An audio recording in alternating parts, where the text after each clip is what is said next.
সহচরী হাতে হাতে ধরি ধরি নাচিবি ঘিরি ঘিরি গাহিবি গান।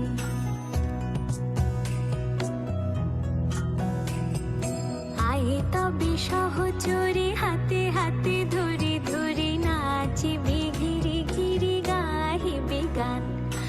আন্ত বিবিনা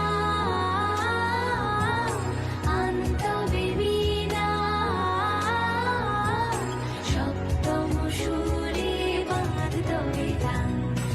আয়ে তবে সহচরী হাতে হাতে ধরি ধরি নাচিবি ঘিরি ঘিরি গাহিবি গান। আয়ে তবে সহচরী হাতে হাতে ধরি ধরি নাচিবি ঘিরি ঘিরি গাহিবি গান।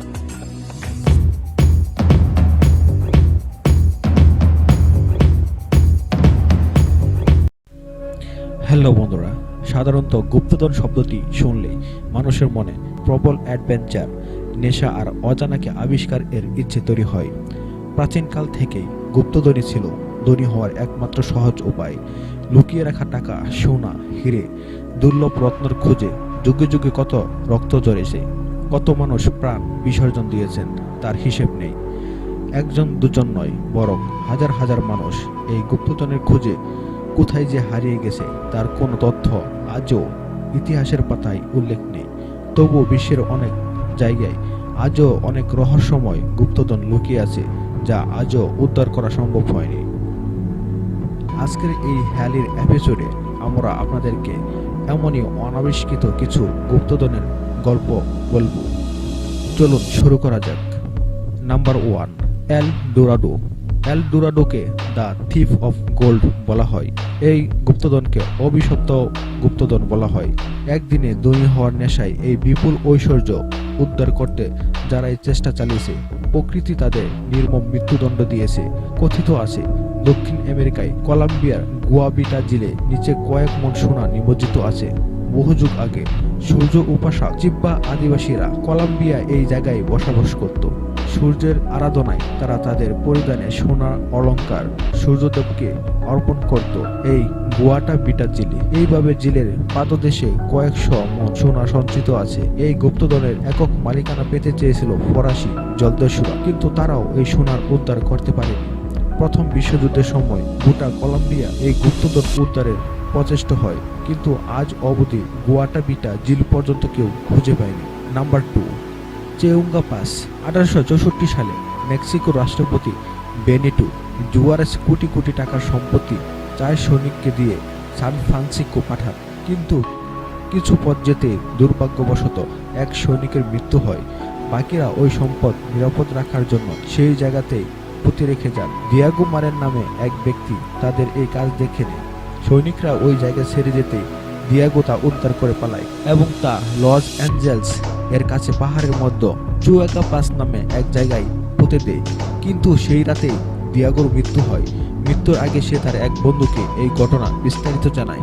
দিয়াগোর বন্ধু মার্টিনেস তার সৎ ছেলেকে নিয়ে এই গুপ্তধন খনন শুরু করেন, কিন্তু ভাগ্যবশত তারও সেই রাতে মৃত্যু হয়। আচমকা গুলিবিদ্ধ হয় তার ছেলেও মৃত্যুবরণ হয়। 1885 সালে বাস্কিউ শেফার্ড নামক এক ব্যক্তি এই সম্পদের কিছু অংশ পায়। সমুদ্রপথে স্পেন যাওয়ার সময় জাহাজ ডুবে তারও মৃত্যু হয়। আজও অবধি এই গুপ্তধন না কেউ খুঁজে পেয়েছে, না কেউ বুক করতে পেরেছে।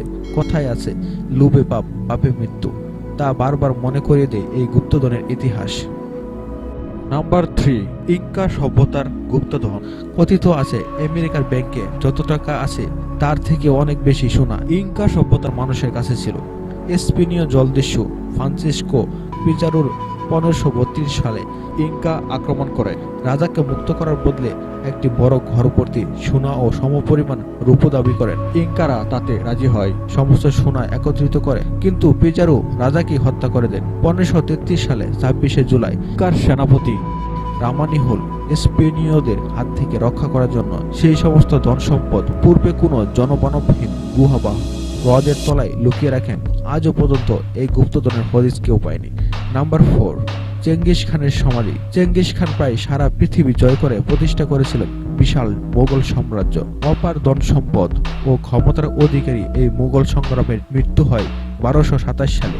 ইতিহাসে বলে চেঙ্গিস এর মৃত্যু ঘটে চীন দেশে। তার মৃতদেহ কবর দেওয়ার জন্য নিয়ে যাওয়া হয় মঙ্গোলিয়ার এক অজানা ও দুর্ভেদ্য স্থানে সমাধিস্থ করা হয় তাকে।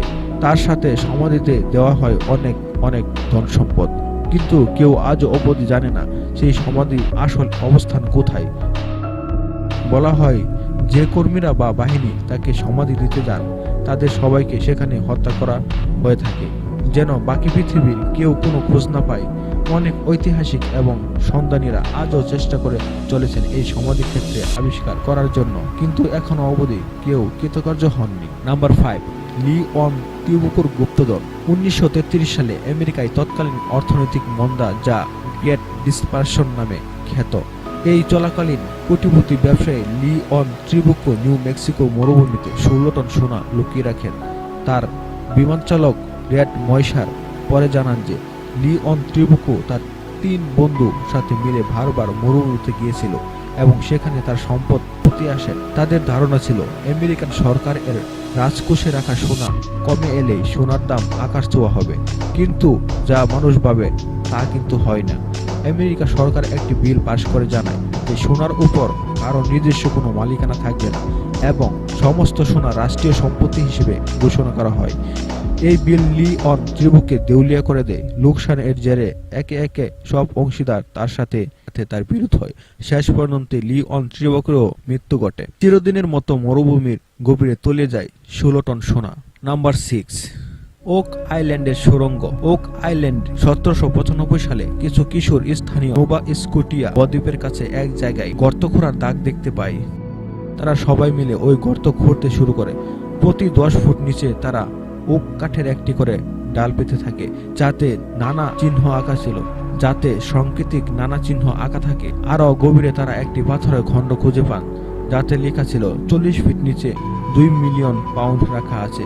পরবর্তীকালে সরকারি সাহায্য নিয়েও এই সুড়ঙ্গের তলায় গিয়ে পৌঁছানো সম্ভব হয়নি। এখনো মাটির গভীরে রয়েছে সেই গুপ্তধন। নাম্বার 7, অ্যাপাচে ডাকাতদের গুপ্তধন। এক সময় অ্যারিজোনায় সোনা ও রূপায় ভর্তি একটি ট্রেনের কামরা লুট হয়। সমস্ত ধন সম্পদ লুট করে স্থানীয় অ্যাপাচে লুটেরাই। এই সময় অনেক পত্রপত্রিকায় এই নিয়ে লেখা হয়, যদিও আজও অবধি ওই এক কামরা ভর্তি বিলপুল ধন সম্পদ পিছনে আজও পুঁথে রাখা আছে সেই গুপ্তধন। নাম্বার 8, নাম্বার 9, চার্লস আইল্যান্ড গুপ্তধন। আমেরিকায় মিলফোর্ড সিটির কাছে 14 একর এক বদ্বীপ যার নাম চার্লস আইল্যান্ড। এই দ্বীপকে অভিশপ্ত দ্বীপ বলা হয়। 1721 সালে মেক্সিকোর সম্রাট গুয়াতমোসিন এর সম্পদ চুরি যায়। কিছু স্থানীয় নাবিক চুরি করা ধন সম্পদ এই দ্বীপে লুকিয়ে রাখে। এই গুপ্তধনের খোঁজে 1850 সালে কয়েকজন লোক ওই জায়গায় যায়, কিন্তু সেখানে পৌঁছাতে অশরীর আত্মার শক্তিতে তাদের মৃত্যু ঘটে, উদ্ধার করা সম্ভব হয়নি। নাম্বার 10, পদ্মনাভ স্বামীর মন্দির। এই মন্দিরে 1,32,000 কোটি টাকার সম্পত্তি আছে, যার তুলনায় সুইজারল্যান্ডের সম্পত্তির সাথে করা হয়। এই মন্দিরের সম্পত্তি নিয়ে অনেক রহস্যময় কাহিনী আছে। অষ্টাদশ শতকে ত্রিবাস্কুরের রাজারা এই মন্দির নির্মাণ করেন। 1750 সালে মহারাজা মার্তণ্ড নিজেকেই পদ্মনাভ দাস বলে ঘোষণা করেন। ত্রিবাস্কুর রাজারা নিজের ধন সম্পদ পদ্মনাভ মন্দিরে দান করেন। স্বাধীনতার পর সরকার এই মন্দিরের দায়িত্ব নিজে না নিয়ে রাজ পরিবারকে দিয়ে দেয়। এই মন্দিরে সঞ্চিত বিপুল ধনরাশি কথা ভেবে স্থানীয় ভক্ত সুপ্রিম কোর্টে আবেদন জানান। কোর্ট মন্দিরের দ্বারা খোলার অনুমতি দেয়। বিচারক মণ্ডলীর 7 সদস্যদের উপস্থিতিতে 6টি দরজা খোলা হয়, যার থেকে 1,32,000 কোটি টাকার সম্পত্তি পাওয়া গেছে। কিন্তু আশ্চর্য ব্যাপার এই যে মন্দিরের সপ্তমদ্বার এই দরজা আজ পর্যন্ত খোলা সম্ভব হয়নি। এই দরজার কোনো করা আংটা নেই। পুরাণে কথিত এই দ্বারের রক্ষক স্বয়ং শেষ রাজ পরিবারের সদস্য তৃণল মাতন্ডয় ইংরেজি পত্রিকার টেলিগ্রাফে দেওয়া ইন্টারভিউতে বলেছেন, আমি সারা জীবন এই মন্দিরের সেবায় নিজেকে উৎসর্গ করেছি। সপ্তমদ্বার খোলার অর্থ দেশ প্রলয় নেমে আসা। কোন সিদ্ধ পুরুষ গুরুর মন্ত্র স্পষ্টভাবে উচ্চারণ করে এই দ্বার খুলবে। উচ্চারণ অস্পষ্ট হলে ব্যক্তির মৃত্যু হবে। আরও কত রহস্য এই মন্দিরে লুকিয়ে আছে তা মার্তণ্ড পরিবারই ভালো জানে। তো বন্ধুরা, আজকে এই পর্যন্তই। যদি ভিডিওটি ভালো লেগে থাকে তাহলে অবশ্যই ভিডিওটিতে একটি লাইক দিবেন আর আপনি যদি আমার চ্যানেলে নতুন হয়ে থাকেন তাহলে অবশ্যই চ্যানেলটি সাবস্ক্রাইব করতে একদম ভুলবেন না এবং পাশে থাকা বেল আইকনটি অবশ্যই বাজিয়ে দেবেন। তো দেখা হচ্ছে আগামী কোনো এপিসোডে। সেই পর্যন্ত ভালো থাকবেন, সুস্থ থাকবেন। ধন্যবাদ।